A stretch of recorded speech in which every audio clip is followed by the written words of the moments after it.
हरे कृष्ण दोस्तों, आरू education hub में आपका स्वागत है। आज हम समझेंगे क्षितिज भाग 2 में आत्मकथ्य, जिसको लिखा है जयशंकर प्रसाद जी ने। इसमें उनकी जो मेन हाईलाइट पॉइंट है वो मैंने हाईलाइट कर दिए हैं। आप इनको इनके जीवन परिचय में लिख सकते।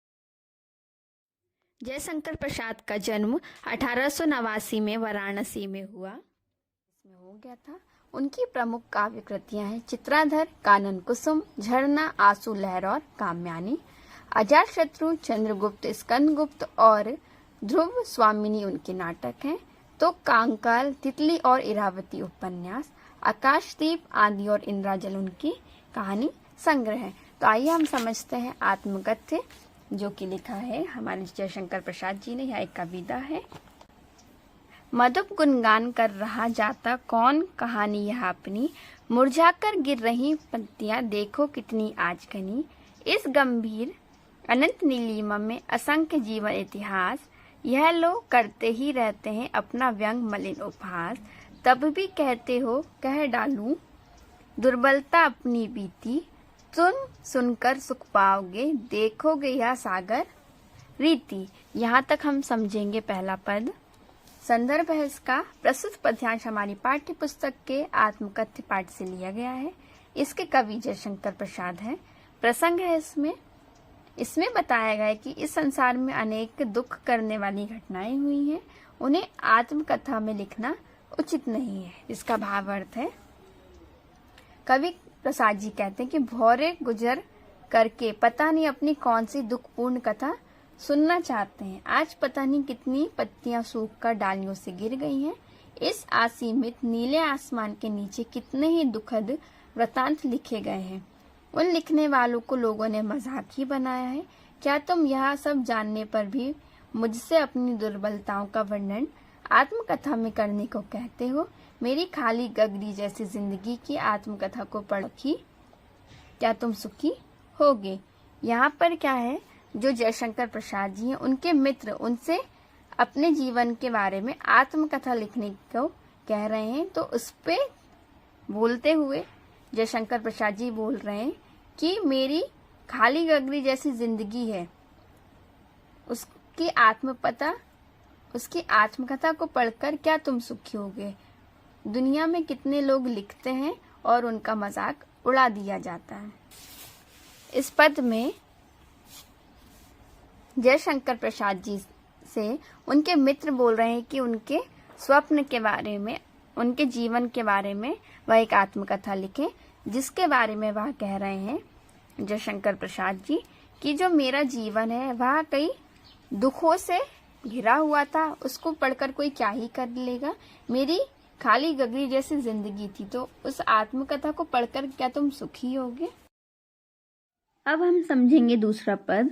उज्जवल गाथा कैसे गाऊं मधुर चांदनी रातों की, अरे खिलखिलाकर हंसते होने वाली उन बातों की।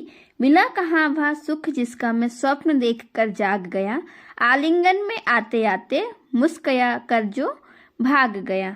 अब इसका हम भावार्थ समझेंगे। संदर्भ हमको, जैसे हमने पुराना संदर्भ पढ़ा था फर्स्ट वाला, सेम उसी तरीके का संदर्भ हमें इस दूसरे पद में लिखना है। इसका प्रसंग है, कवि जयशंकर प्रसाद की प्रेम पूर्ण मधुर जीवन जीने की इच्छा के पूर्ण न होने पाने की पीड़ा यहाँ पर अभिव्यक्त हुई है। मतलब कि यहाँ जयशंकर प्रसाद जी जो उनका जीवन बीता है, वह चाहते थे कि उनका जीवन प्रेम पूर्ण हो। प्रेम पूर्ण मतलब कि प्रेम से भरा हुआ मधुर जीवन हो, लेकिन उनकी वह इच्छा पूरी नहीं हो पाई। तो उसको पूरा ना होने की वजह से जो भी उनको पीड़ा हुई है, दर्द हुआ है, वह इस पद में बता रहे हैं। इसका भावार्थ है, कवि प्रसाद जी कहते हैं कि मैंने अपने प्रिय के साथ जो सुखद समय बिताया था, चांदनी रातों में मीठी मीठी बातें करते करते वह खिलखिलाकर हंसती थी, उस सब का वर्णन किस प्रकार करूं? मुझे मिठास भरा जीवन मिल ही नहीं पाया। जिस सुखद जीवन का स्वप्न मैंने देखा था, वह तो मुझे प्राप्त होते होते मुझसे दूर भाग गया।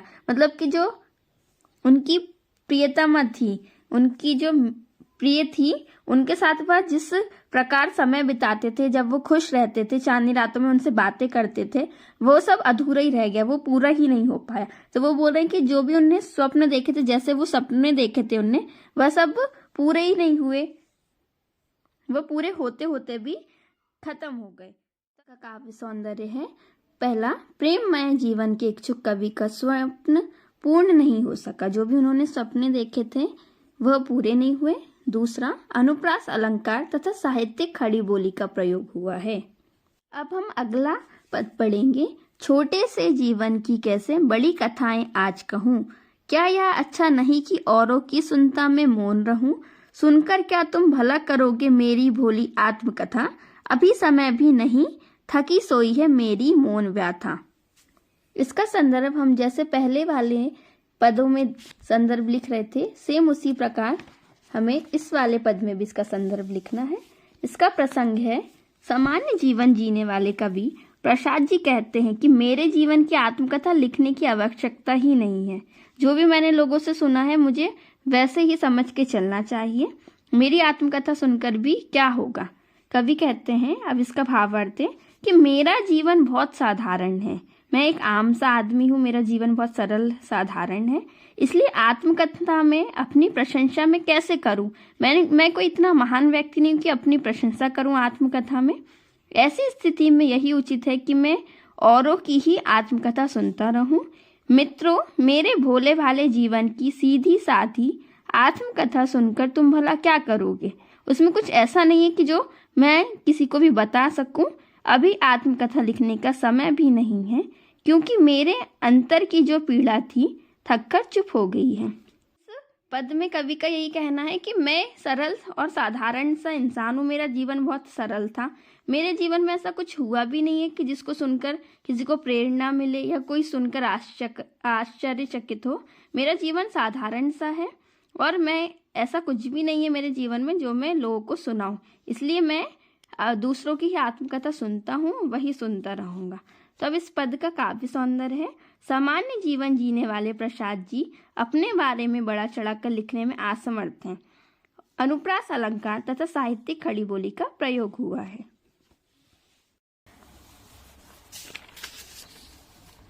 अब हम इनके प्रश्नोत्तर समझेंगे। कवि आत्मकथा लिखने से क्यों बचना चाहते हैं? तो कवि आत्मकथा लिखने से इसलिए बचना चाहते हैं कि पाठक लोग कहे मेरे विषय में मजाक बनाकर हंसी न उड़ाएं, क्योंकि आत्मकथा में